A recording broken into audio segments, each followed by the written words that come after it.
Hello बच्चों, चलिए प्रश्न देखते हैं। पारिस्थितिकी पिरामिड का तात्पर्य समझाते हुए किसी पिरामिड की व्याख्या कीजिए। तो आइए जानते हैं हमारे प्रश्न की मुख्य अवधारणा।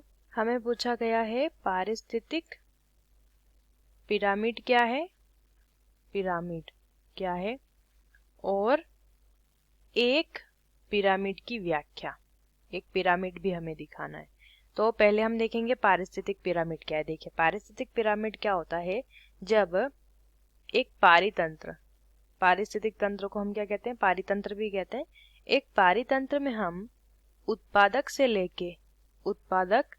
लेकर जब अलग अलग पोषी स्तर को, उत्पादक से हम शुरू करते हैं और जब पोषी स्तरों को एक पिरामिड के रूप में व्यक्त करते हैं, इन्हें एक पिरामिड के रूप में जब हम व्यक्त करते हैं तो ये पिरामिड कभी सीधा बनता है, कभी उल्टा बनता है। ये उनकी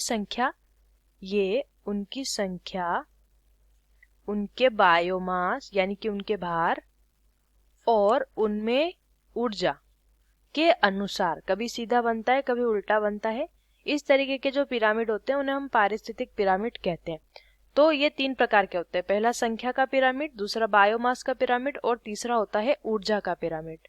तो आइए जो है उदाहरण में देखते हैं संख्या का पिरामिड। तो इस तरीके से संख्या का पिरामिड सीधा पिरामिड बनता है। देखिए, यहाँ पे सबसे नीचे कौन होते हैं, हरे पौधे।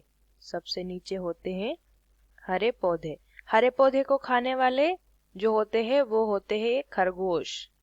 ठीक है, खरगोश को खाने वाले प्राणी कौन होते हैं, सांप। सांप किसको खाते हैं, खरगोश। और सांप को खाने वाला होता है बाज।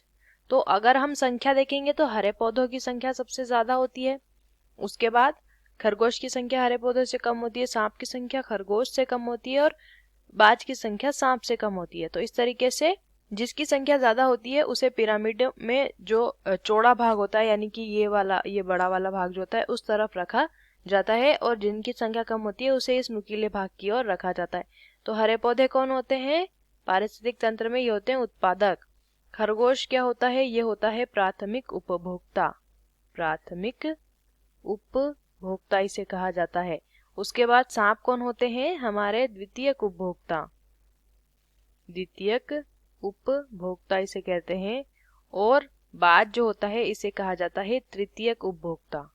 तृतीयक उपभोक्ता इसे कहा जाता है। तो इस तरीके से एक पिरामिड का उदाहरण हमने देखा। आशा करते हैं आपको ये उत्तर समझ आया होगा। धन्यवाद।